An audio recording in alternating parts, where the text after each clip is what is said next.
Corporate governance. Corporate governance is a set of rules, practices, and processes by which a firm is directed and controlled. Communicating a firm's corporate governance is a key component of community and investor relations. It involves balancing the interests of a company's many stakeholders, such as shareholders, management, customers, suppliers, financiers, government, and the community. Good corporate governance creates a transparent set of rules and controls in which shareholders, directors, and officers have aligned incentives. At the topmost part of the framework is the shareholders, because they are the one who finances the company, or in short, they are the owner. Shareholders' goal is to earn profit, because if not, the company will suffer huge losses when the company goes bankrupt.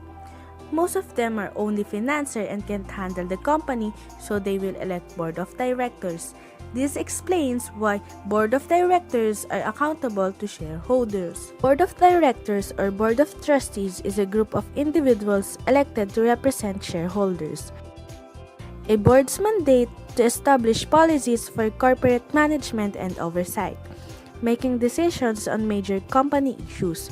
In general, the board makes decisions as a fiduciary behalf of shareholders. The board of directors maintains board committees. So now, let us define a committee. A committee is created to provide counseling and advice for the board or to handle a task on the board's agenda. The first committee is the audit committee, which is one of the major operating committees of a company's board of directors that is in charge of ensuring the integrity of financial controls and integrated reporting, as well as identifying and managing risk. Next, we have the compensation committee, which is a group of individuals that have been appointed to evaluate and set the pay rate for senior level management. Lastly, we have the nomination committee, whose role includes reviewing on a regular basis the composition of the full board. Management. The board, together with its committees, appoint and monitor the management. Management are considered the administrators of the organization.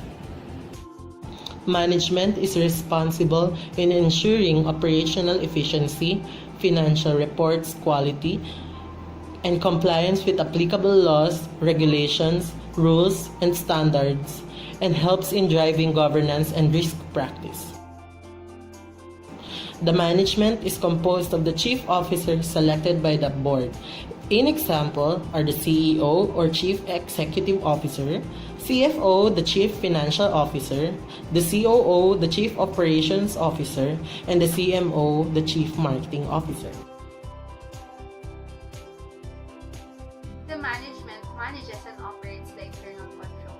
Internal control is a process implemented by the entity's board of directors, management, and other personnel that is designed to provide reasonable assurance that the effectiveness and efficiency of operations, reliability of financial reporting, and as well as compliance with applicable laws and regulations will be achieved. Internal control is divided into two, the organizational and procedural. In organizational, it implies that internal control is not merely policy manuals and forms, but people at every organization. Even people inside the company are included, since internal control is accomplished by what they do and say and affects the actions thereof. Procedural.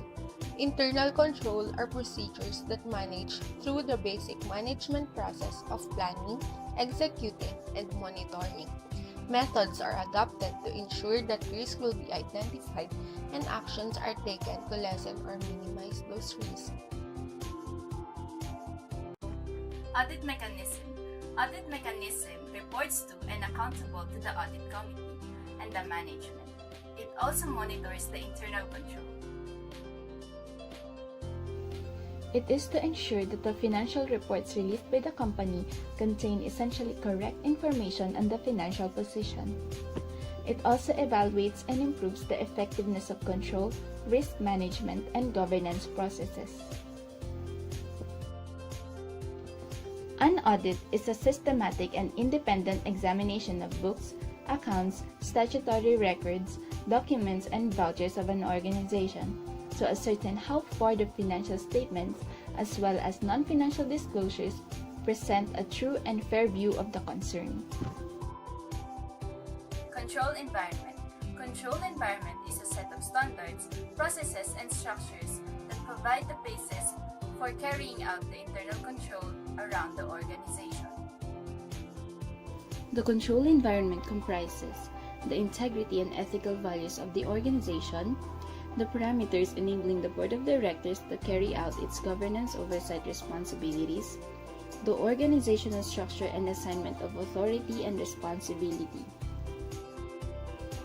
the process for attracting, developing, and retaining competent individuals, and the rigor around performance measures, incentives, and rewards to drive accountability for performance.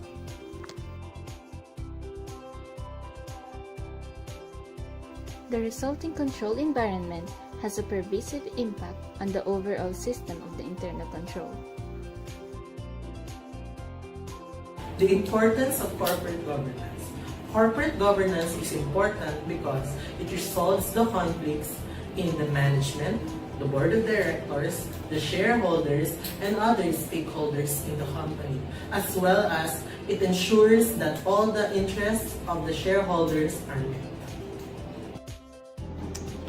The corporate governance framework is also important because it sets the vision and mission statements and strategic targets for the company. It also helps achieve the strategic targets by ensuring application of best practices in internal control systems, regulatory compliance, accounting and auditing, risk management, information disclosures, and socially responsible business framework.